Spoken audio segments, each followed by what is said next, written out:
Sultan Paduka, seorang kepala kuria yang sudah mulai beruban, ganjil adatnya dalam puasa. Baru saja lepas luhur, ia tidak bangkit-bangkit lagi dari kursi panjangnya. Dan siapa saja yang lalu, ia menanyakan pukul berapa hari. Pada suatu petang, Sultan Paduka terbadai di kursi panjangnya di muka rumah, lalu seorang laki-laki yang berkopiah putih. "Pukul berapa sekarang?" "Lebay syukur," bertanya Sultan Paduka. Orang itu menengok ke langit, lalu menjawab, "Saya rasa pukul 2:30, engku." "Apa? Pukul 2:30? Lebay kepa, kepucuk kamu ini. Adakah patut pukul 2:30 sekarang? Barangkali engkau tidak puasa. Jangan lalu-lalu kalau begitu di muka rumahku." Tiada berapa jauh ia bertemu dengan Pak Jamali. "Mengapa engkau tertawa-tawa ini?" bertanya Pak Jamali. "Raja kita telah mabuk puasa agaknya.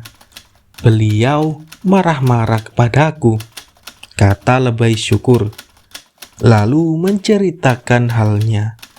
"Biar aku lalu pula di muka rumahnya." "Aku tahu akal," kata Pak Jamali, lalu pergi.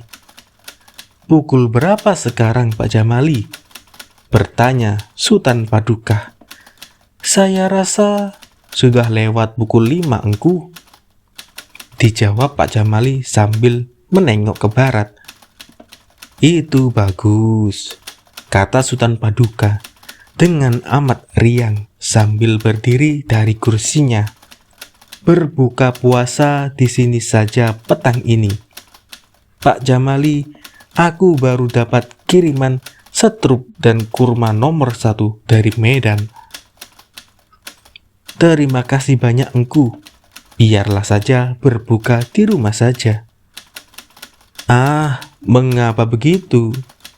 Jika begitu, rokok ini saja ambil. Kalau tak suka berbuka di sini," kata Sultan Paduka sambil memberikan cerutu 3 batang.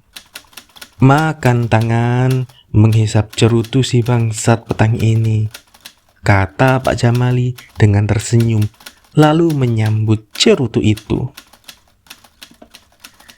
Si Lengkong lebih hebat pula kelakuannya jika puasa.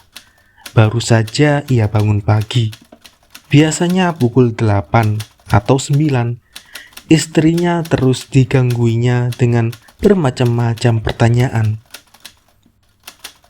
"Apa gulai kita nanti? Apa pembukaan? Apa gulai rebusnya? Dan apa sambalnya?"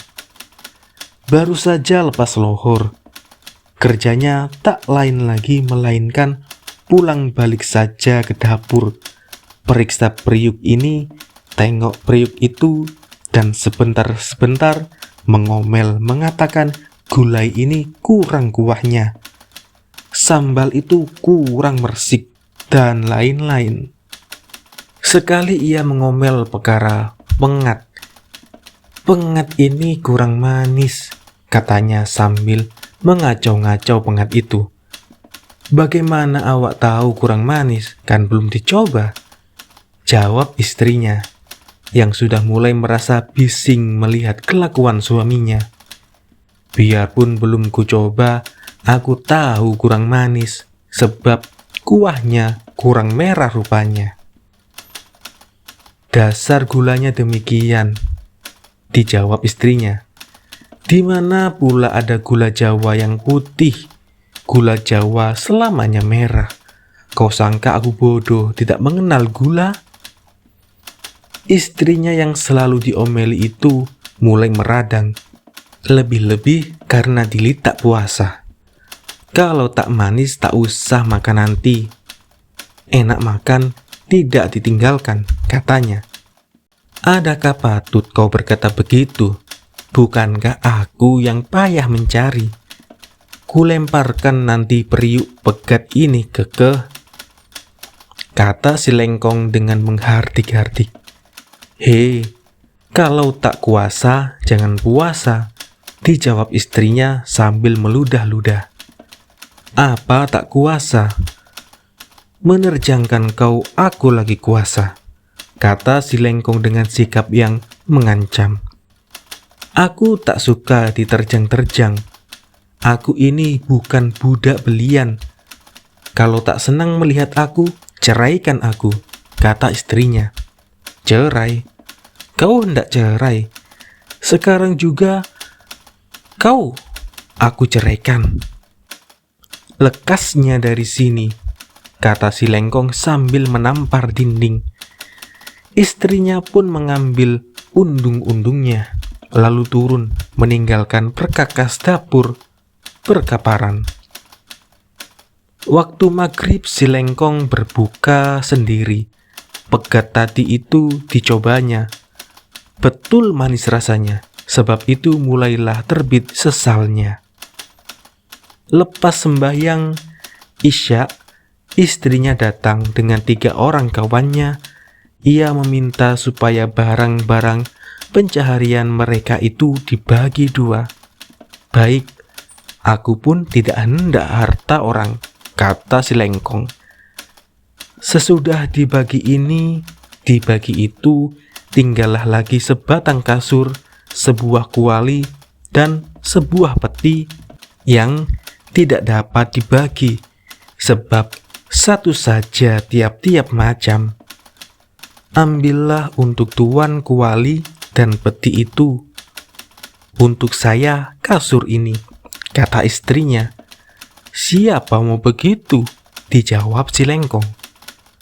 Kalau begitu untuk tuanlah kasur ini, untuk saya kuali dan peti itu, kata istrinya. Begitupun aku tidak suka, jawab si Lengkong. Jadi bagaimana hendaknya? Bertanya kawan istrinya mencampuri perkara itu. Kuali itu dibelah 2, kasur ini dipotong, dan peti itu sebelah seorang, kata si Lengkong. Ambillah kepada tuan semuanya. Sayang barang-barang itu dirusakkan, kata istrinya.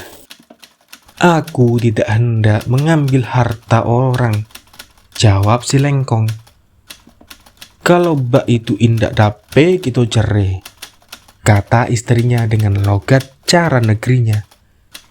Itu dia kata yang sayo kendakkan tuh, jawab si Lengkong dengan kemalu-maluan, tetapi dengan hati yang amat riang.